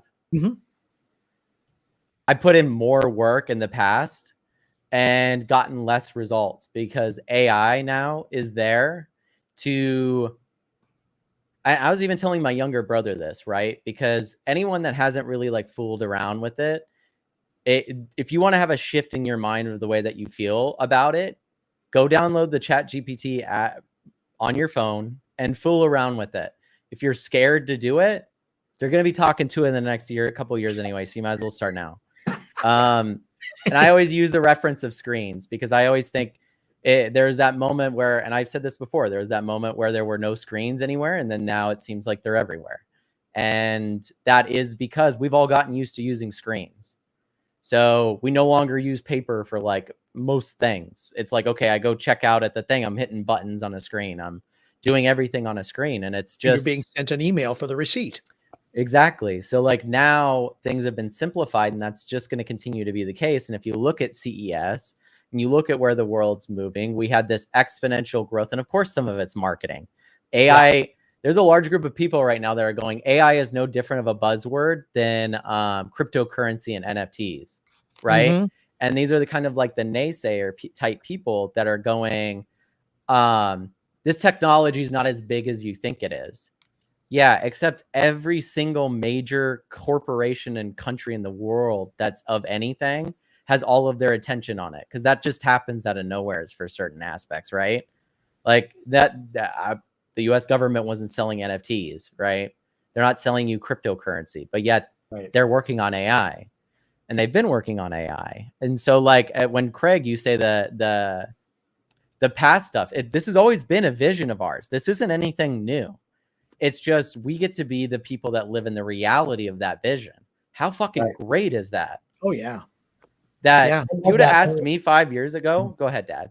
Oh, I'm still a little old fashioned, and I watch 60 Minutes. I just love 60 Minutes. And one of the things is they had a guy on there that they said there's not a doctor on the planet that doesn't say that this guy is the best brain surgeon on the planet. And they're saying it's just his tenacity and his consistency to want to be better and find new things. Mm-hmm. So 60 Minutes showed him that he was the first person to do brain surgery that actually figured out a part of the brain that caused tremors for people that had Parkinson's. And he could go in and plant like an electric charge, like you do for your heart, pacemaker for your heart. And so he can dial in the frequency and actually stop. It showed the guy while they're working on his brain, you can do brain surgery and the person's still awake. Yeah. Yes, you have to sometimes. And they showed his arm, and all of a sudden his arm just stopped. And then he's going, okay, I got it. So they're asking, how can you find that in the brain? And he said, you got to listen to the energy. He says, so we get people to do things, and it creates an energy and a frequency that you can train your ear to hear. Jesus. And so people are like watching this guy going, this guy is, cuckoo for Cocoa Puffs, right? And so he's now found out that he can create that same frequency in the brain using ultrasound. And so he was showing where people go in that have a terminal, I've never heard of this, but like when you're terminally cancer, there's no hope for you. He only takes terminally addicted people. So they've been in rehab multiple times. They've gone through every kind of treatment, every kind of therapy, and they just can't help themselves. He brings these people in. 2 of them were homeless. 1 hour with ultrasound and totally took all their cravings away. Wow. And the lady goes, so now you're saying you shouldn't do brain surgery? He goes, I did what I did because I knew all I knew. Yeah. Yeah. At that time. And he goes, there is no reason to do brain surgery anymore. Zero. I can do it all by tapping in. So they were showing him pictures of people shooting up. So he's got this thing on his head that holds his head still. They put him in this chamber and they showed him pictures of people getting fixes. And he goes, now I'm watching, got his whole brain spinning it. And he goes, oh, there it is. Zooms in on it. He's going right there. And then they started hitting it with pulses of I just said it, ultrasound. Right. And he says, I can listen to that part of the brain with this stuff on it. And now I know the frequency that the brain's using. So that's the frequency that I use. And I believe there's going to be so much shit over the next couple of years. What the hell? Because you have like savants like that. Oh, yeah. Yeah. That can figure these things out. And that's really great. But the human mind can only it's directly in tune with those things. And you'll meet people that are really good at something like this, right? They come along and they revolutionize the whole industry, right? Or change things. Where I love the idea of AI and utilizing their knowledge even to train it is it's like, okay, so if the brain is only valuable to learn for like 4 hours, 6 hours, if you're like really into learning something, right? Mm-hmm. And then it's kind of mush. It doesn't retain information as well.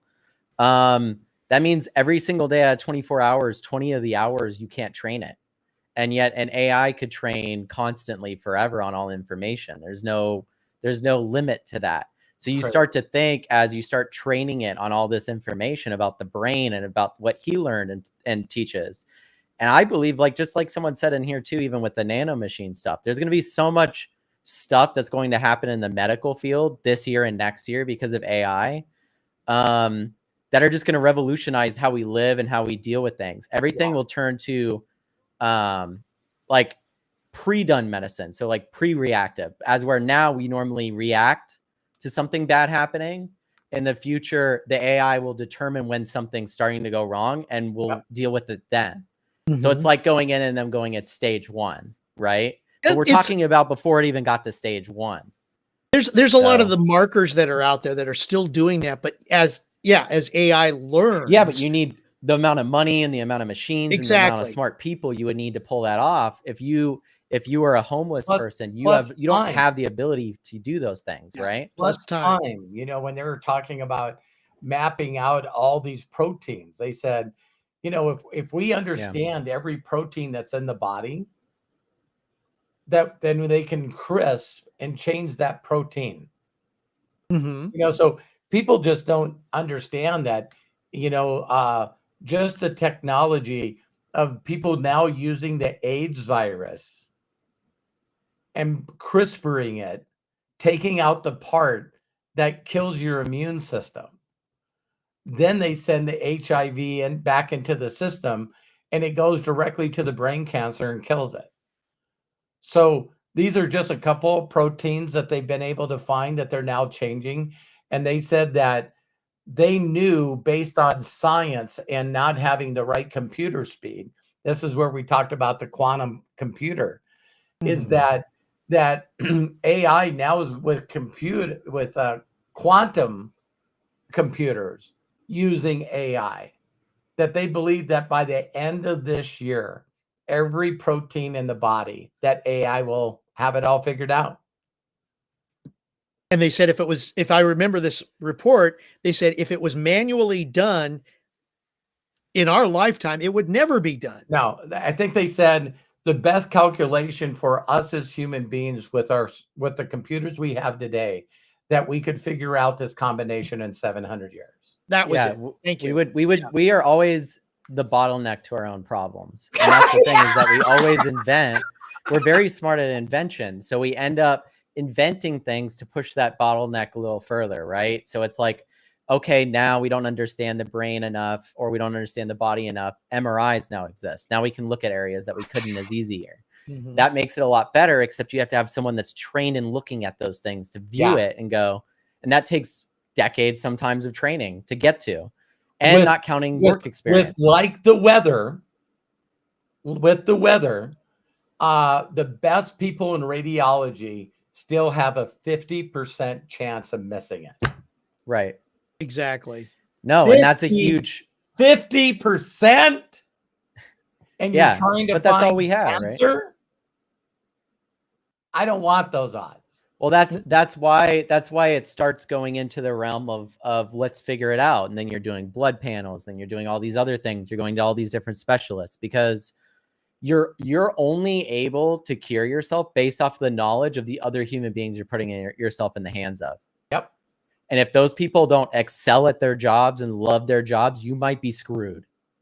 That's right. And so we rely a lot on one another. The women that will watch this podcast know that because of my wife, that this is what you go through. You go in, you have your breast x-ray, and then they say it's abnormal. The second thing you go in is for ultrasound. Yeah. Now with ultrasound, they can pinpoint it. Then the third thing you got to do is have a biopsy. Now you got to go in and take part of the cells in that mass to see if they're cancerous.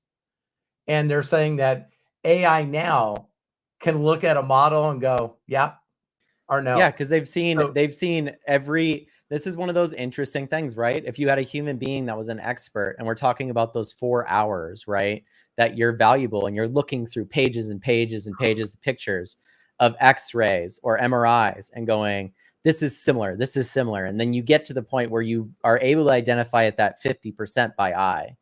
And even that 50% is so 50% that, like you said, Dad, then you go to another specialist to confirm the other 50, because they're not going to just go after that from the 50. It's so true. But if you have an AI model that you can train on millions of photos of cancer, and then you just put a new photo in the mix, it's going, I've seen millions of this and this is exactly what it is.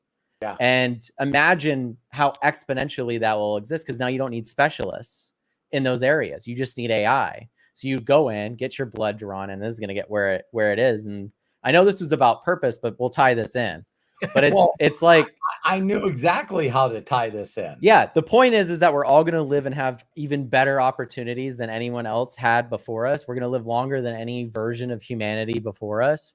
Yep. And because of that, there's all the more reason for you to look and seek out what you're meant to do here to make your impact with who you are.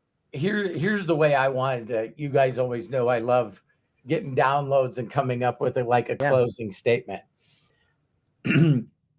Here's my sort of close, but I want you guys to say your last words as well. There's this whole world that consistently tells us, based on their beliefs and values, and maybe even their purpose, of what they believe your purpose is. Here's something I want you to think about. What if you don't need a passion, a purpose, a calling? What if you don't need anything other than what you already have, and start moving forward? Because the world tells us all the shit we need, when in reality, it's just you having to pay somebody because they say they figured it out, because they won't tell you that you already have everything you need to get anywhere you want to go. And so Jerome made a statement. How many times would your purpose change? That's as an individual, Jerome, is your DNA. Mm-hmm. And so we got to grow, and we see these videos and these pictures of a tree growing through a car, or a tree growing through a rock, a tree growing in the middle of the street in frickin' asphalt. The tree and the plant, the weed, knows only one thing, and that's to grow. That's to constantly be fed, look for things that feed it, look for water, and look for energy. That's all it's got to do. You have to do the same thing.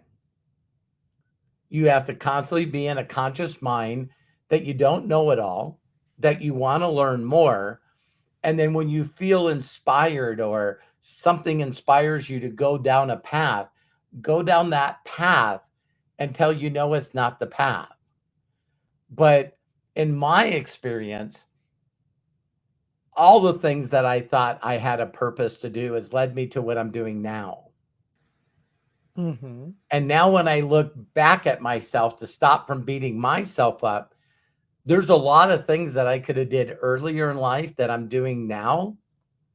And it was because somebody else told me that I needed to find something that I didn't consciously know how to find. So when someone says, I just don't know what I'm passionate about, it's because you need to do something to be passionate. I just don't know what my purpose is. Well, and being passionate in something, purpose is what you need to do to get the shit done. A calling is nothing but somebody inviting you. You know, you're looking at something, and then you see this person, and then all of a sudden it's like, wow, that's inviting. That might be how you found one of your significant others. Did you notice how I said that? Because there's stuff I learned in my first relationships that I needed to learn to be the person I am today for Terry. It was not fucking fun to go through them. And so what if you're just open enough to know that if you're constantly focused on moving forward and growing, focusing on loving you as a miracle, and as you learn these things, pass that information on to others. Because Matt has had changed my purpose, along with Craig and I working.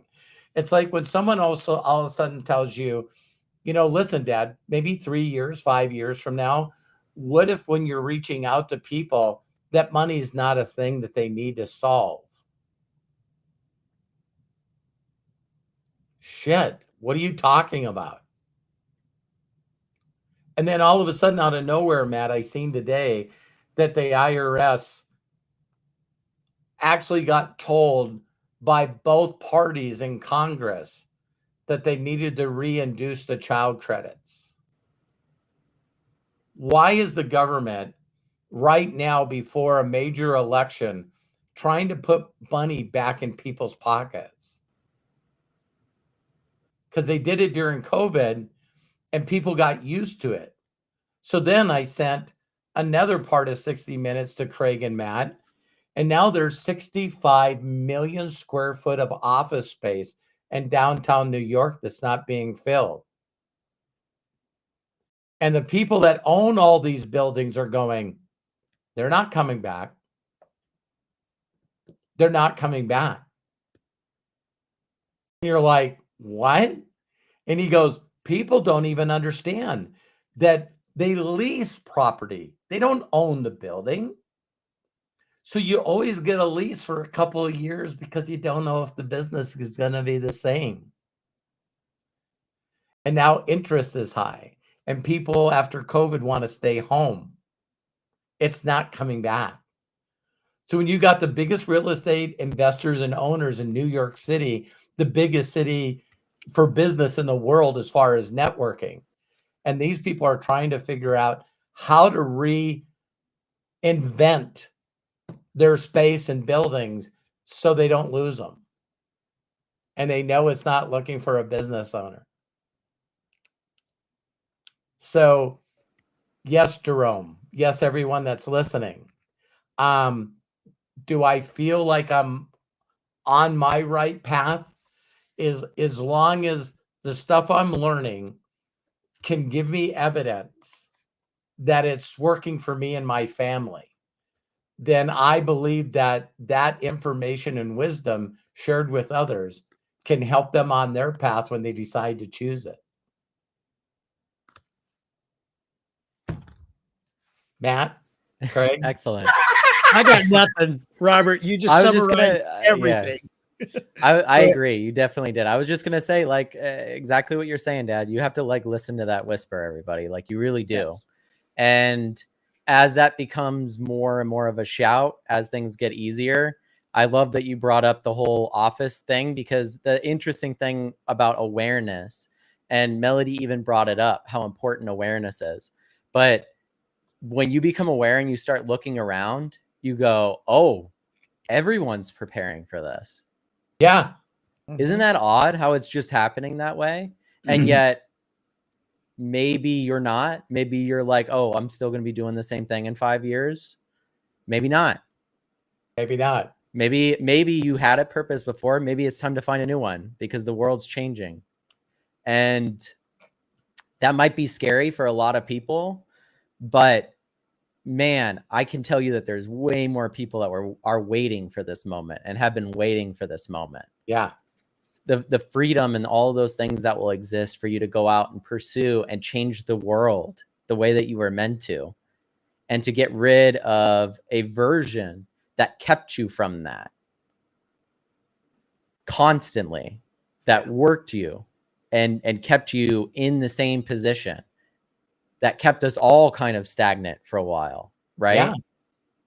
Is coming to an end. And if you look around with all the businesses pivoting in the way that they're doing, that's the reality that we're going to live in. The reality that we're going to live in is a world that no longer has fake scarcity, because that's what we exist under. There's a version that we've lived under. I've lived under my whole life of fake scarcity based off of money, right? So if you think of a world, I gotta keep you scared. Yes. Yeah. There's always something that you everybody could lose. Down. Right. And if there's maybe a 50% chance that the world will be different in 5 years or 10 years or whatever, that fits in that dreamscape. Yeah. And I think it's a good idea, like I've done with myself, and I can't tell you how much this has mattered for me, to sit down and just start dreaming again and go, I want to live in that dream. I want to be in that dream, and watch over the next decade how the world shifts and changes for that to happen. Because when you become aware and you have a dream, I don't think I'd be involved with the people that I am in the film stuff and the areas that I'm involved in and as excited for it as I am if my awareness hadn't changed of wanting it. Yeah. I would have ignored it because it would have been another element that would have made it easier. Yeah. And the only thing that I would like to add to that really quick, Please. Matt, is that, again, maybe the word, see, I'm doing my best to try to stop everyone from stopping themselves. Maybe the word, maybe that you heard from an individual that you respected, or an organized religion, the whisper that Matt talked about, in my opinion, is a thing that I call meditation. And maybe because of that word and your description of that word is why you're not doing it. So, I just know that if you don't spend a little bit of time each and every day being quiet enough so you can hear, that a majority of the people on the planet, in my opinion, are so distracted that they don't know who they are because they've never ever listened to themselves. They're too busy in the world of competitiveness and, compare-itis. And that I've never seen this planet in my 62 years. I've never seen well-being and mindfulness and the thoughts that people have about themselves. I've never seen it at a worse place in history. And so people are going to realize, I hope, that a part of your awareness comes from listening, that you can just be still, like Melody said, just force yourself, as comfortable as it is, to listen to you. And if you have different beliefs and values, then listen to what you believe created you, because it's trying to get your attention. That whatever you believe created you doesn't want you to live a life of despair and depression and hopelessness. I believe that everybody was put here for a reason. And unfortunately, some people are just going to be a great example of what not to do and what not to be. Don't be that person. Yeah, learn from that person for sure. Yeah. So, Craig, Matt. Yeah, I the only thing I would actually add to that as we close, follow your heart. Yeah, amen.